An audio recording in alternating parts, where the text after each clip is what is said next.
আসসালামু আলাইকুম, বাবলিস কুকবুকে সবাইকে স্বাগতম।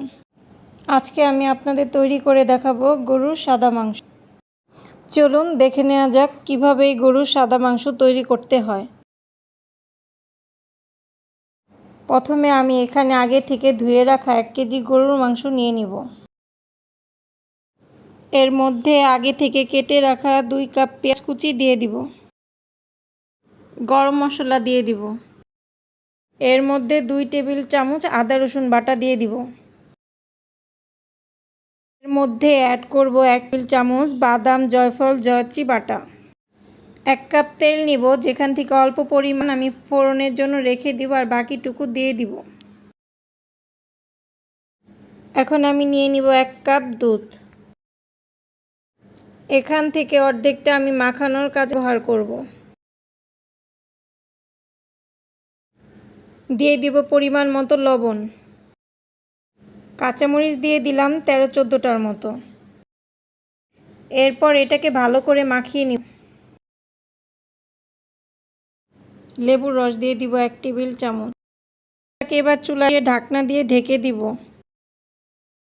এ পর্যায়ে চুলার আঁচ মিডিয়াম করে দিব। 10 মিনিট পর ঢাকনা খুলে মাংসটাকে ভালো করে নেড়ে দিব, যাতে নিচে লেগে না যায়।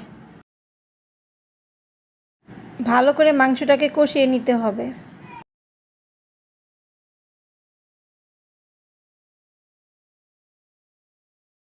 কষানো শেষ, এখন আমি বাকি হাফ কাপ দুধ অ্যাড করে দিব। এখানে আমি কোনো পানি ব্যবহার করব না, সম্পূর্ণ রান্নাটা আমার দুধ দিয়ে করতে হবে। এখন রান্নাটা অল্প আঁচে করতে হবে। চিনি দিয়ে দিব 1 টিস্পুন। পেঁয়াজ, রসুন কুচি এবং শুকনো মরিচ নিয়ে নিয়েছি ফোড়নের জন্য। এখন একটা প্যানের মধ্যে তেল এবং পেঁয়াজ, রসুন কুচি, শুকনো মরিচ দিয়ে দিব। গোল্ডেন ব্রাউন হওয়া পর্যন্ত নেড়ে নিব।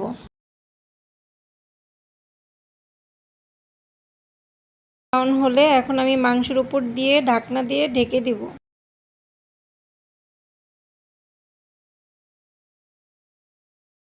ঢাকনা তুলে মাংসটাকে ভালো করে নেড়ে দিব।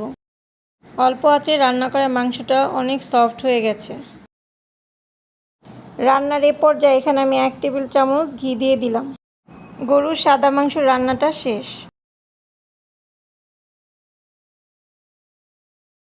এখন মাংসটা পরিবেশনের পালা।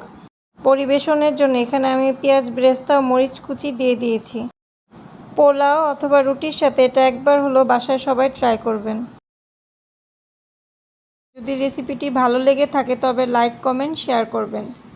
এমন নিত্য নতুন রেসিপি পেতে আমার চ্যানেলটিকে সবাই সাবস্ক্রাইব করবেন।